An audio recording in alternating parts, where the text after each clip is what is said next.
Most people are busy, but let's be honest, almost nobody is truly productive anymore. We live in a world where your attention is basically being harvested every single second. Let's just look at how this happens. Your phone vibrates. You check it. It's totally instinctual at this point, right?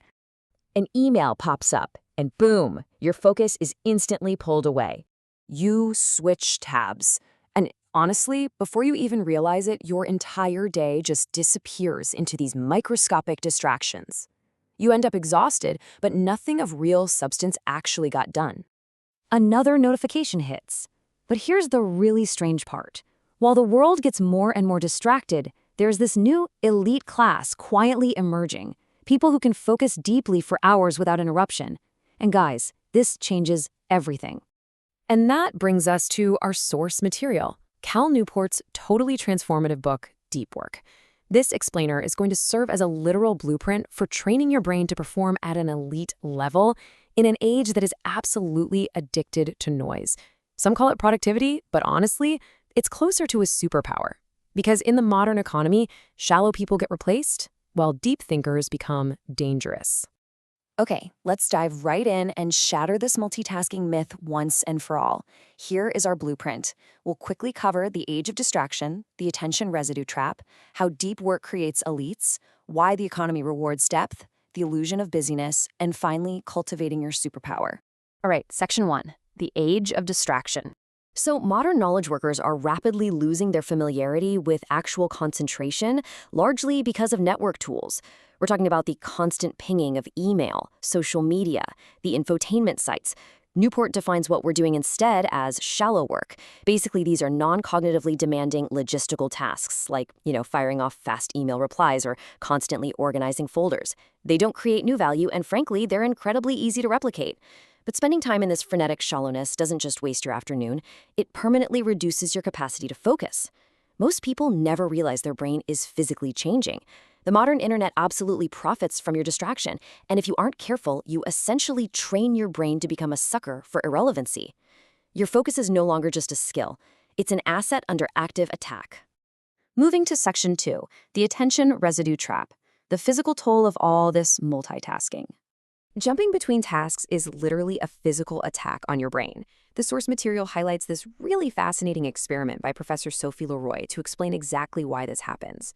So she had subjects start working on word puzzles and then, bam, violently interrupted them to make hypothetical hiring decisions based on resumes. When she measured their cognitive state afterwards, she found what she calls attention residue. At first, glancing at a message sounds totally harmless, except your brain never fully comes back. It physically fails to switch cleanly. Part of your attention actually stays trapped in the previous task. Even a quick glance at an unresolved email leaves behind this sort of mental static that dampens your performance on literally everything that follows. You think you're multitasking, but your brain is actually just rapidly failing at multiple things simultaneously. Section 3, deep work creates elites. If distraction degrades performance, then uninterrupted concentration is the breakthrough force that creates massive personal transformation. Consider the timeline of Jason Venn, a case study detailed in the book. He started out as a financial consultant making about $40,000 a year, but he realized something truly terrifying. His entire job of shallow work could eventually just be automated. Now, most people would panic. Instead, he isolated himself in a room with just textbooks. No internet, no dopamine machine in his pocket, just pure concentration. He trained his brain to focus, and then attended a notoriously difficult 100-hour-per-week coding boot camp. While his distracted peers failed, he absolutely excelled. He graduated at the top of his class and landed a developer job making over $100,000. His breakthrough wasn't raw talent, guys. It was uninterrupted focus. Shallow work keeps you busy. Deep work changes your value. One creates activity, while the other creates transformation. Which leads us to section 4, the economy rewards depth. Newport's core thesis here is profound. The economy is basically splitting into two groups, people who can master difficult things quickly and people who can't. That's it. And AI is accelerating this divide even faster. Because repetitive, shallow tasks are disappearing, to remain valuable, you have to master the art of quickly learning complicated things. And if you can create something highly useful, the global network means your reachable audience is essentially limitless. Deep work is so fundamentally important right now that business writer Eric Barker literally calls it the superpower of the 21st century. Creative problem solving and intense concentration are the ultimate premium skills. Section 5. The illusion of busyness. Movement versus progress.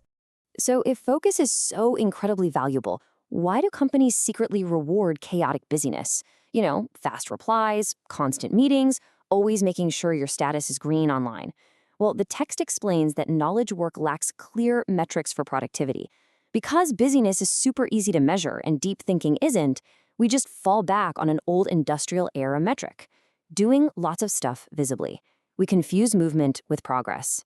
Now, the book does acknowledge a few outliers like Jack Dorsey, who managed companies with a severely fractured, meeting-heavy style. But actually, his specific role as a high-level CEO relied on constant serendipitous availability. For the vast majority of us, responding to notifications all day only feels productive because you get a quick dopamine hit. But it's the hidden, silent effort of true depth, that complex problem solving, that actually produces elite value. Finally, Section 6. Cultivating your superpower. Time to train the mental muscle. So, how can you audit your own life to build this crucial mental muscle? Because make no mistake, concentration is a skill that absolutely must be trained. The source defines deep work as professional activities performed in a state of distraction-free concentration that push your cognitive capabilities to their absolute limit. Carl Jung understood this intimately. Back in 1922, he didn't just try to, focus harder amidst his hectic Zurich lifestyle. He literally built a 2-story stone tower in the woods of Bollinger. He physically retreated to prioritize deep work over immediate, shallow clinical pursuits. And that depth allowed him to completely change the way we understand the human mind today. Now, you probably can't build a literal stone tower in the woods, but you can build routines and rituals. Here are the actionable strategies from the book to protect your finite willpower. First, schedule your internet use in advance. Write down the next time you're allowed online and absolutely do not connect until then. Think of it like weightlifting for your attention. Second, take nature walks. Attention restoration theory proves that spending time in nature actively restores your directed attention, whereas dodging people on busy city streets just depletes it further. Third, establish a strict shallow to deep ratio with your boss. Put a hard limit on low-value obligations so your deep time is formally protected. And finally, you must wean your mind from a dependence on distraction. As Stanford researcher Clifford Nass found, if you relieve every single moment of boredom with a quick glance at your smartphone, your brain literally loses the physical capacity to be laser-focused. Every hour spent in distraction strengthens distraction itself. If your life becomes fragmented, your thinking becomes fragmented too, and fragmented thinking creates average results. So I want to leave you with a final kind of provocative question based on everything we've uncovered today. Are you building a superpower, or are you just staying busy? Your attention is a finite resource. In a constantly distracted world, how you choose to protect and deploy that attention will ultimately define your success. Thanks for joining me on this explainer, and I really hope this helps you dive a little deeper into your own work.